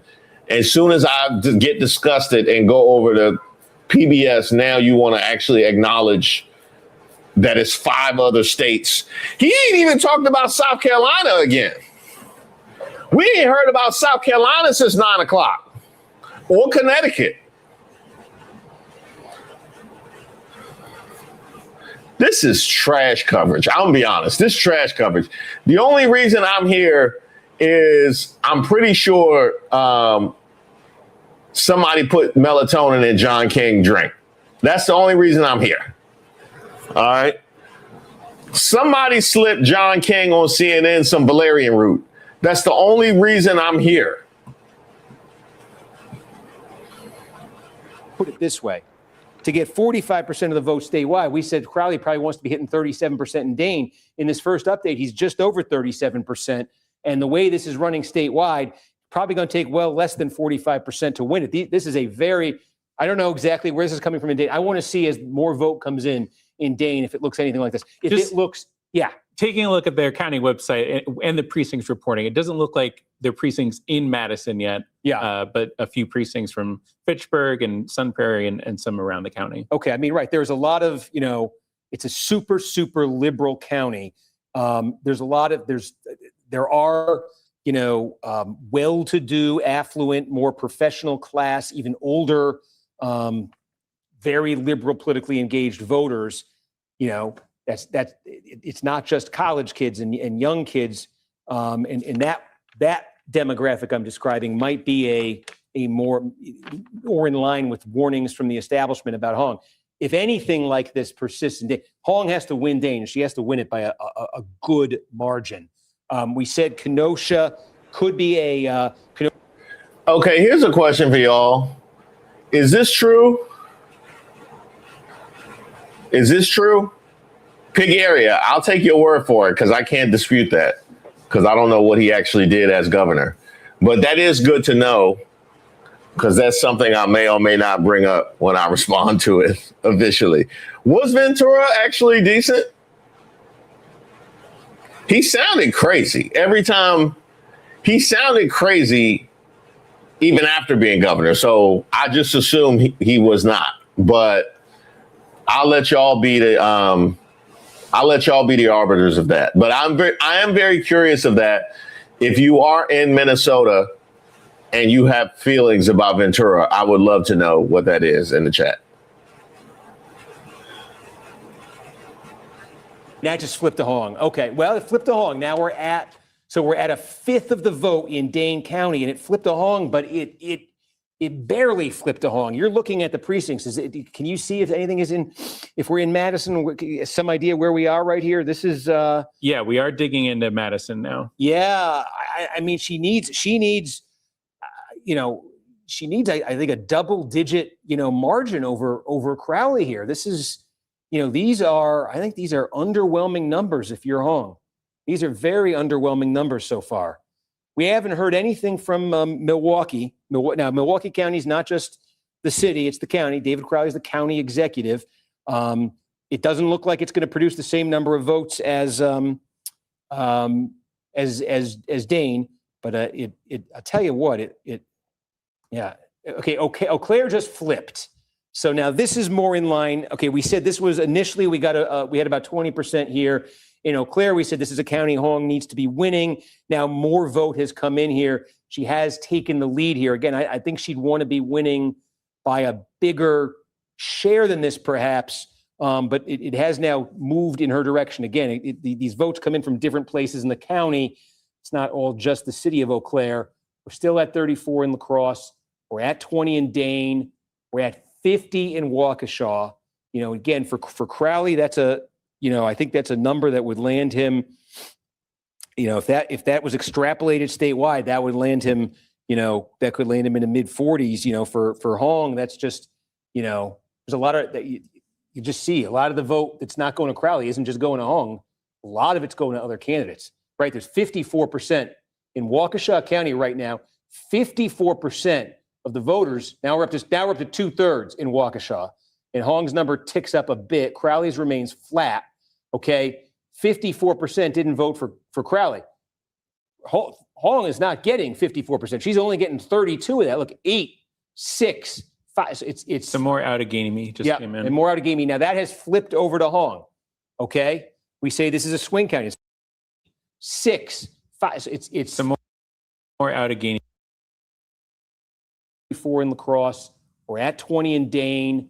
We're at 50 in Waukesha. Again, for Crowley, that's I think that's a number that would land him.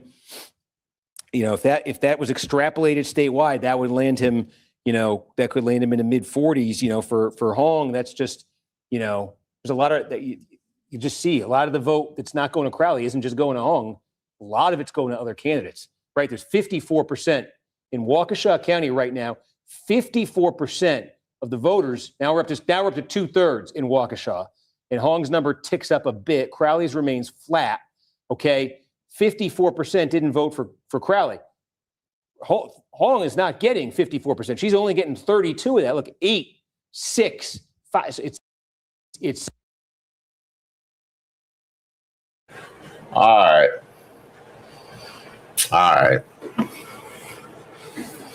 right. They got Mandela. Yeah. He down there with Missy Hughes and them. Dang. He down there with Missy Hughes and them. He wanted better for you, Waukesha. He wanted better for you. See, that's what happens when you try and do for somebody. That's what happens when you try and do for somebody. He put himself out there. He tried to turn Waukesha into Waukesha, and look how y'all did him.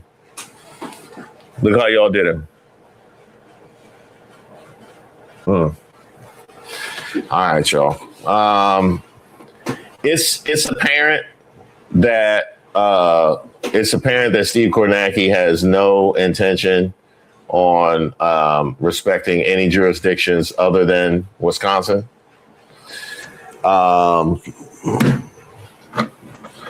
And won't even show them the respect of correctly referencing Waukesha. Won't even show them that respect. So I can't even rock with it, Brian. I can't even rock with it. And I wanted to find, bro, John King got Trump Harris maps up right now. You trying to bring up something that you could have got excited about? John King got Trump Harris. What is he talking about right now? Bro, this ain't it, man. Natalie said, I got coverage from another country following this on my browser. This is not it, man. This ain't it. All right. Hey, be on the lookout. Let's see. Okay, before I go, 6% in. Royce is still at 10. Mike Lindell is still at 32. Although they'll probably go to a runoff if Demuth don't get 50%, right? Huh.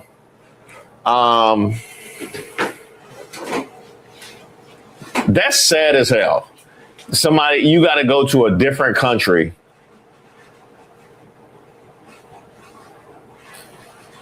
And then he bring up Wisconsin, because of course they bring up Wisconsin. And Mandela not even on the screen. Mandela not even on the screen. Back to Kornacki, no Mandela. No Mandela. All right.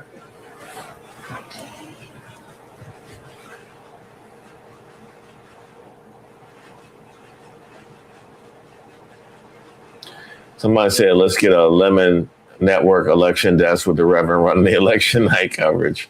I got to holler at him about that. Yes. Yes. Yeah. Yeah, there it is. This coverage has been bad. In general, I feel like Kornacki's been good this season. In general. But this has been bad. Tonight. I don't know what's going on tonight.